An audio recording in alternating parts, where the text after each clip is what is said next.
The man never would have thought that this wild, desolate mountain actually had a great magic master, who not only could release 4 magic icicles at the same time, but even by just casually saying the word cup, a water cup actually appeared out of thin air in his hand, and also filled the water cup with water. But this was not right. According to his friend who plays wind attribute magic, a magic chant should only be able to shoot one at a time. It turns out that ever since the male protagonist told the god he wanted to live a slow life, already 20 years have passed unconsciously. Because of possessing the hidden trait of not aging, this makes the male lead still look like he did when he was young up to now. What makes him feel strange instead is why the Fairy King comes to train him every single night. Perhaps it is because the other party likes them, one cannot say for sure. Originally thought he would slowly grow stronger in this god-forsaken place. However, until this day when the male protagonist was fishing by the seaside, he accidentally discovered a drifter. To be more precise, it should be an adventurer who met with a shipwreck. This is the first time in so many years he has seen a human.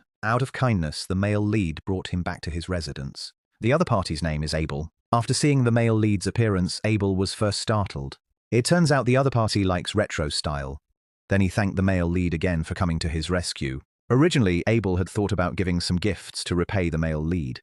But suddenly his stomach let out an embarrassing rumble. So after both sides finished introducing themselves, the male lead made him a meal. Then tell the other party that besides oneself here, let alone a town, there is not even a single human figure. Although Abel did not feel surprised by this, but the food on the table caught his attention. He was very curious about how the male protagonist obtained the food. The male lead did not hide it, but instead told Abel that he is a water attribute mage.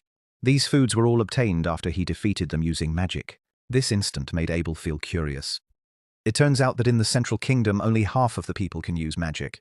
The male lead was a bit dazed, remembering that the god had said 1/5 of the people in this world can use magic. But fortunately this is not the key point. Abel is more worried about whether he can leave this place. He requested the male lead to take him to the seaside to confirm. But this confirmation ruined everything. Not only was the ship severely damaged, even the bodies of the crew members could no longer be found. Then, after searching for a while, Abel did not find what he wanted. Although somewhat speechless, after thinking for a moment, he stopped thinking about it. After all, the immediate priority is to go to Lewin first to meet up with companions. The male lead pointed out the general direction to him, but this pointing caused trouble. Abel suddenly spoke up to invite him to go together, and he would be responsible for the protection work along the way. This made the male protagonist freeze for a moment. 20 years had already passed since he reincarnated into another world. Originally, he had thought about just growing old slowly like this, but as time passed, he would inevitably yearn for the outside world. Thinking of this, he then agreed to Abel, but before leaving, he still needed to make some preparations. That night, the male protagonist found the Fairy King. That's right, before departing, he wanted to say goodbye to him. Upon learning that the male protagonist was about to leave this place, the Fairy King directly gave him a gift. Although it is just a piece of clothing,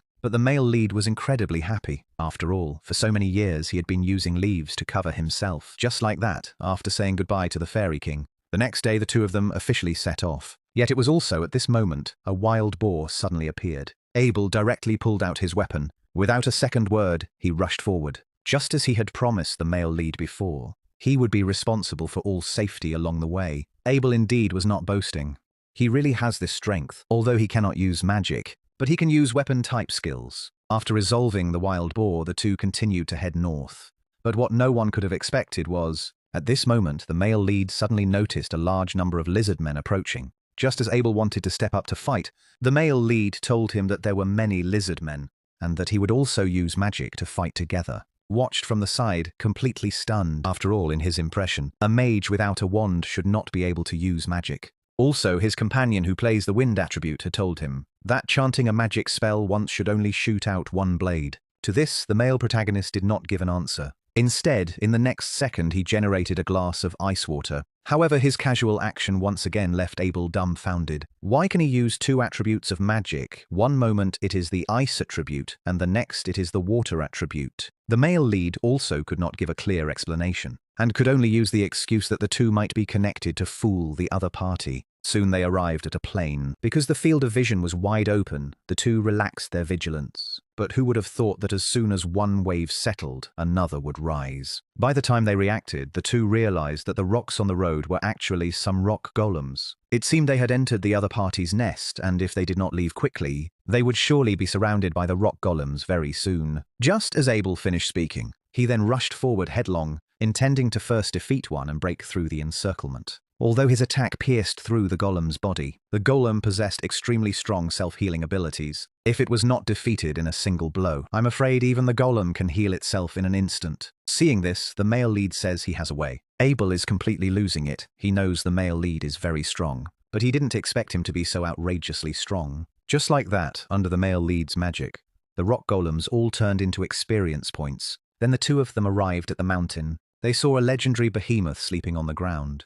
The male lead originally intended to go forward and hunt it, but unexpectedly a flock of wyverns flew in from the distance. Seeing other monsters stepping into its territory, Behemoth immediately stood up to fight. Although the wyverns had the advantage in numbers, Behemoth was not panicked at all, even too lazy to dodge their attacks, and then directly knocked this group of wyverns unconscious with shock. Seeing the terrifying strength of Behemoth, the male lead also gave up the idea of hunting it. Just like that, the two of them walked for another period of time, and very quickly arrived among the mountains of the north. Here they encountered a griffin. Facing a magic beast of this level, the two of them were simply no match for it. In a moment of desperation, Abel threw all the meat on him to the griffin. Fortunately, after getting the food, the griffin flew away. Seeing this, the two of them also breathed a sigh of relief. Who would have thought that in just these few short days, they would encounter all kinds of legendary magical beasts? However, what the two of them did not expect was that they had only walked less than 2 steps. They discovered another pack of flying dragons. The strength of the flying dragons can well be imagined. Although the male lead really wanted to go forward and kill them, but this was stopped by Abel, only because to defeat a flying dragon, a team of at least 20 people is needed, not to mention that the flying speed of the wyverns is extremely fast. Trying to kill one is almost as difficult as reaching the sky. Just when Abel decided to carefully avoid them,